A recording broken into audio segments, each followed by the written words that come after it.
ज्योति मौर्य ने बहुत सही करा। तो अगर आप ये कहती हैं कि अपने जीवन साथी को धोखा देना, बेवफाई करना सही है, तो फिर आपसे बड़ा बेवकूफ कोई नहीं है। अगर यही उनके पति ने किया होता ना, तो महिलाओं के मोर्चे निकल जाते, कैंडल मार्च निकल जाती उनके खिलाफ कि इनको सजा दो, फांसी तक की मांग कर लेती। अगर आप ज्योति मौर्य को देखिए अपनी बेटी की अपनी बहुओं की पढ़ाई रोक रहे हैं, तो फिर तब भी आप बेवकूफ ही हैं। मुझे नहीं लगता कि वो बंदा फिर दहेज की मांग करेगा। ये सरासर झूठे आरोप लगा रही होंगी ज्योति मौर्य। मनीष द्विवेदी के साथ में इनका एक्स्ट्रा मैरिटल अफेयर था, शायद ये उसी से बचने की कोशिश करिए, क्योंकि according to constitution extra marital affair भी गलत होता है। एसडीएम बने हुए आपको जरा ज्यादा टाइम नहीं हुआ और आपने रिश्वत भी लेने शुरू कर दी। इनकी वजह से आज कई ऐसे लोग हैं जो अपनी पत्नियों को पढ़ाने के लिए तैयार नहीं है। वो तो बेचारा फंसता ही फंसता। अगर वो नहीं पढ़ाते तो भी ज्योति मौर्य उनके ऊपर केस कर देती, संविधान में उनके लिए सजा, उस चीज के लिए भी सजा, और पढ़ा दिया तो वैसे ही वो धोखा देके चली गई है उनको। पढ़ाई जो है ये हमारा संवैधानिक तौर पे अधिकार है, चाहे लड़का हो या लड़की, उसको जब तक वो पढ़ना चाहे वो पढ़ सकता है। तो फिर आप किसी से पढ़ने का हक नहीं छीन सकते हैं। और ये सोच के कि हाँ अगर पढ़ा लिखा के एसडीएम बना दिया तो भाई ये भी बेवफा निकल जाएगी ज्योति मौर्य की तरह, तो अगर ये सोच के आप पढ़ाई रुकवा रहे हैं अपनी पत्नी की या अपनी बहू की या बेटी की, तो फिर एक बार आप सोच लीजिए कि ये सनातन की जो भूमि है इसमें कुछ ऐसी देवियां भी थी, शक्ति थी, माँ गौरी थी, सीता मैया थी, राधा रानी थी, जिन्होंने प्रेम के लिए त्याग दिया, अपना जीवन त्याग दिया। तो आप उन्हें इंस्पिरेशन बनाइए, उनको देख के लड़कियों को जज कीजिए, ज्योति मौर्य को देख के जज ना करें। देखिए इस केस में ज्योति मौर्य को सही कहना सबसे बड़ी बेवकूफ़ी होगी, क्योंकि ये वो हैं जिनकी वजह से आज पूरी महिलाओं के समाज के ऊपर सवाल खड़ा हो गया है। रिश्वत लेते हुए रिश्वत की उनकी खबरें भी सामने आई कि वो रिश्वत भी ले चुकी हैं। एसडीएम बने हुए आपको जरा ज्यादा टाइम नहीं हुआ और आपने रिश्वत भी लेने शुरू कर दी। इनकी वजह से आज कई ऐसे लोग हैं जो अपनी पत्नियों को पढ़ाने के लिए तैयार नहीं है। उन्हें भी ऐसा लग रहा है कहीं हमारी पत्नी भी हम पढ़ा लिखा के एसडीएम बना दे और वो भी ज्योति मौर्य जैसी निकल जाए। तो आज इनकी वजह से हर महिला के ऊपर सवाल खड़ा किया जा रहा है। तो इस केस के ऊपर मैं केवल इतना ही कहूँगी कि सबसे पहली चीज़ तो आप ये मत देखिए कि वो औरत है तो आप उसको छूट दे दें। अगर वो सही होती तो हमारी संस्कृति ऐसे संस्कार नहीं देती है। हमारी सभ्यता ये नहीं कहती कि आप अपने पति को धोखा दीजिए। हमारी सभ्यता में पति को परमेश्वर कहा जाता है। इसी पति के लिए जब हमारी माता सीता मैया थी, उन्होंने श्री राम के लिए रावण का एक भी वचन नहीं अपनाया था।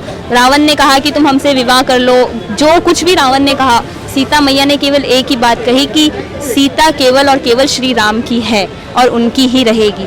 तो जो संस्कृति वैसी थी, जब तक आप खुद सीता नहीं बनेंगी तब तक आप कैसे उम्मीद करती हैं कि आपको श्री राम मिल जाएंगे। आपका खुद का चरित्र माता सीता जैसा नहीं है, फिर आप उम्मीद करती हैं कि आपको श्री राम जैसे पति मिलेंगे। तो फिर आप वैसे बनिए। देखिए कहा जाता है कि जैसा आप दूसरों के साथ में बर्ताव करेंगे वही आपको रिटर्न में मिलता है। कर्मा बहुत बड़ी चीज़ होती है। तो ज्योति मौर्य से पहले सबसे पहले तो उनके पति को तलाक मिलना चाहिए। उनको उनके किए की सज़ा मिली है, उनको वहाँ से हटा दिया गया, एसडीएम की पोस्ट से हटा दिया गया है। रिश्वत लेते हुए रिश्वत की उनकी खबरें भी सामने आई कि वो रिश्वत भी ले चुकी हैं। एसडीएम बने हुए आपको जरा ज़्यादा टाइम नहीं हुआ और आपने रिश्वत भी लेने शुरू कर दी। बेचारे उसके जो पति थे वो खुद कर्मचारी रह गए, लेकिन पढ़ा लिखा के अपनी पत्नी को एक अच्छे स्टैंडर्ड पे पहुंचा दिया। वो तो बेचारा फंसता ही फंसता, क्योंकि देखिए आदमी होने के नाते अगर वो नहीं पढ़ाते तो भी ज्योति मौर्य उनके ऊपर केस कर देती कि मेरे को पढ़ना है और मेरे पति मुझे नहीं पढ़ा रहे हैं। संविधान में उनके लिए सजा, उस चीज के लिए भी सजा, और पढ़ा दिया तो वैसे ही वो धोखा देके चली गई है उनको।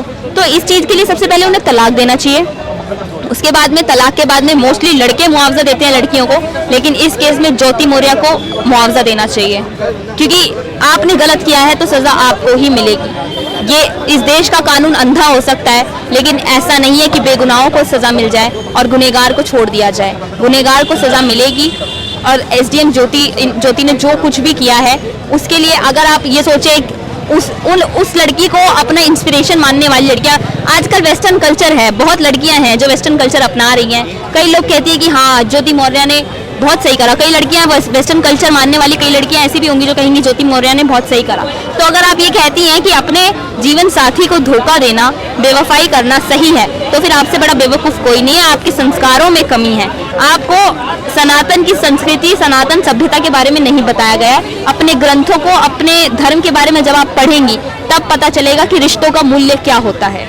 तो आपको नहीं लगता कि सिर्फ ये एक इंसिडेंट की वजह से सबकी पढ़ाई नहीं रोकनी चाहिए? यहाँ तक कि बिहार के बक्सर से भी एक मामला सामने आया जिसमें खुशबू जी अपने पिंटू पे, मतलब अपने पति पिंटू पे ये इल्जाम लगाती कि मुझे पढ़ने नहीं दिया जा रहा, और यहाँ तक कि कोचिंग से बाहर निकाल लिया गया। तो आपको नहीं लगता कि इस देश को ये समझाना जरूरी है कि ज्योति मौर्य के अलावा हमारे देश में रानी लक्ष्मीबाई जैसी भी लोग रही हैं, सीता भी रही है, इनके भी नाम आने चाहिए, जिसको आज तक न किसी ने देखा और वो अकेली महिला पूरा देश को बचाई है? जी देखिए, एक लड़की को लेके अगर आप पूरी कम्युनिटी को जज कर रहे हैं, ऐसे अगर मैं बात करूं तो फिर ये लोग कहते हैं कि आप एक मुसलमान अगर गलत है तो आप पूरी कम्युनिटी को जज नहीं कर सकते। तो वही सीन है सर, अगर एक लड़की गलत है तो आप पूरी कम्युनिटी को कैसे जज कर रहे हो? कैसे कह सकते हो कि सारी लड़कियां खराब होंगी? इस देश में ये सनातन की भूमि है, जब तक आप माता सीता नहीं बनेंगे आपको श्री राम नहीं मिलेंगे। अगर चाहते हैं कि श्री राम जैसे पति मिले तो माता सीता बन के देखिए। आप अगर जज करेंगे ना तो आपको वैसी एसडीएम जैसी ही पत्नियां मिलेंगी, जो मिलनी नहीं चाहिए किसी भी लड़के को। क्योंकि धोखा चाहे लड़का दे, अगर इसी टाइम पे अगर किसी लड़के वो, अगर ये जो इन्होंने सीन क्रिएट किया है ज्योति मौर्य ने, अगर यही उनके पति ने किया होता ना तो महिलाओं के मोर्चे निकल जाते, कैंडल मार्च निकल जाती उनके खिलाफ कि इनको सजा दो, फांसी तक की मांग कर लेती। लेकिन अगर किसी पुरुष के साथ में गलत हुआ है तो कोई आवाज नहीं उठा रहा इस केस के ऊपर। ये भेदभाव क्यों है इस देश के अंदर? इक्वालिटी से क्यों नहीं देखा जाता है? हर चीज में अगर आप भेदभाव ही करेंगे तो फिर कैसी सरकार है? अगर देखिए आपको सजा देनी है तो फिर जेंडर मत देखिए, धर्म मत देखिए, उसकी कास्ट क्या है, कुछ भी मत देखिए।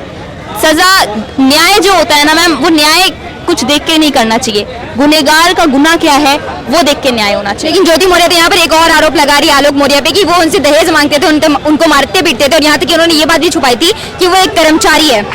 आप पत्नी हैं और कहते हैं जो शादी के 7 वचन होते हैं उनमें से एक वचन में कहा जाता है कि पति और पत्नी आपस में एक दूसरे से कुछ नहीं छुपाएंगे, सब कुछ एक दूसरे को बताएंगे। कहीं जाएंगे तो अपनी पत्नी को बताएंगे, कहीं से आएंगे उनकी पत्नी तो भी वो अपनी पति को बताएंगी। फिर आप कैसे कह सकती हैं कि आपको नहीं पता था कि आपके पति कर्मचारी हैं? वो आपको पढ़ा लिखा रहे हैं, इतने अच्छे आपके ऊपर खर्चे कर रहे हैं, आपके शौक पूरे कर रहे हैं, उसके बाद आप एसडीएम बन चुकी हैं, फिर आप कहती है कि आपको पता ही नहीं था। इस सालों से आप उनके साथ हैं, सालों से आप शादी के बंधन में अपने पति के साथ रह रही हैं, फिर आप कह रही हैं कि आपको पता ही नहीं था कि आपके पति करते क्या हैं। तो फिर आपको लगता है इतने पढ़ाने लिखाने के बाद उन्होंने दहेज मांगा होगा? बिल्कुल नहीं मैम, मतलब बेशक वो इंसान खुद एक छोटी पोस्ट पे था, लेकिन जो बंदा अपनी बीवी को पढ़ाने के लिए अपने ऊपर खर्च करना भूल गया हो, अपना सब कुछ उसने त्याग दिया हो, उसने केवल ये सोचा कि मेरा जो लाइफ पार्टनर है, मैं कुछ नहीं कर पाया तो क्या हुआ, मेरा जो लाइफ पार्टनर है वो एक अच्छे स्टैंडर्ड पे, उसका अच्छा लेवल हो, मुझे नहीं लगता कि वो बंदा फिर दहेज की मांग करेगा। ये सरासर झूठे आरोप लगा रही होंगी ज्योति मौर्य, और जो इनके साथ में मनीष दुबे जिनके साथ में इनका एक्स्ट्रा मैरिटल अफेयर था, शायद ये उसी से बचने की कोशिश कर रही है, क्योंकि according to constitution extra marital affair भी गलत होता है। तो अगर आप ये सोच रही हैं कि आपने कांड तो कर दिया लेकिन अब आपको फल नहीं चाहिए, तो भैया कर्म। तो इस केस में मनीष दुबे का कितना हाथ और उनको मिलना भी चाहिए कि नहीं साथ में सजा? अगर देखिए एक्स्ट्रा मैरिटल अफेयर में दोनों पार्टनर को सजा मिलना जरूरी होता है, दोनों पार्टनर को सजा मिलती है। तो फिर अगर वो गलत ही नहीं थे तो वो भागे क्यों, गायब क्यों है? आइए सरकार के सामने, मीडिया के सवालों का जवाब दीजिए, आलोक मौर्य के सवालों का जवाब दीजिए, क्यों भाग रहे हैं आप सच से? सच, अगर आप सच्चे ही हैं तो फिर सामने आइए ना। ज्योति मौर्य क्यों नहीं सामने आ रही है? वो मीडिया को सामने आके जवाब दे भाई साहब कि मैंने अगर गलती करी है तो मैं अपनी गलती एक्सेप्ट करती हूँ, लेकिन आप भाग रही हैं सच से, आप झूठे इल्जाम अपने पति पे लगा रही हैं, तो ये तो चीज गलत है। आप सच को एक्सेप्ट कीजिए। देखिए गलती इंसान से ही होती है, आपसे गलती हो गई कोई बात नहीं, लेकिन आपको उसे गुनाह में नहीं बदलना चाहिए। अब आप उस सच को ना अपना के आप गुनाह कर रही हैं। आखिरी सवाल मैम, कि आप उन लोगों को क्या कहना चाहेंगी जो अपने पत्नियों की पढ़ाई रोके, जो कह रहे हैं हमारी बहुएं नहीं पढ़ेंगी, हमारी पत्नियां नहीं रुकेंगी, हम अपनी बेटियों को ज्यादा नहीं पढ़ाएंगी, तो आप उनको एक बार याद नहीं दिलवाना चाहती कि हमारे देश में, हमारे भारत में ऐसी भी महिलाएं थी जिन्होंने लड़ करके बचाया, नहीं उनका किसी के साथ संबंध रहा है, बस खुद के लिए रही और पति को समर्पित किए थे खुद को। जी देखिए, मैं उन लोगों से इतना कहूंगी कि ज्योति मौर्य को देख के आप लड़कियों को जज मत कीजिए। आपके पार्टनर को या होने वाले पार्टनर को या किसी भी लड़की को उसके परिवार से क्या संस्कार मिले हैं उसे देख के जज कीजिए, उसके परिवार में क्या माहौल है उसे देख के जज कीजिए। अगर आप ज्योति मौर्य को देख के दूसरी लड़की को जज कर रहे हैं तो आप बेवकूफ़ हैं। अगर आप ज्योति मौर्य को देख के अपनी बेटी की या अपनी बहुओं की पढ़ाई रोक रहे हैं तो फिर तब भी आप बेवकूफ़ ही हैं, क्योंकि ज्योति मौर्य ने जो किया वो गलत था, लेकिन जो आप कर रहे हैं वो भी फिर गलत ही है। Thank you.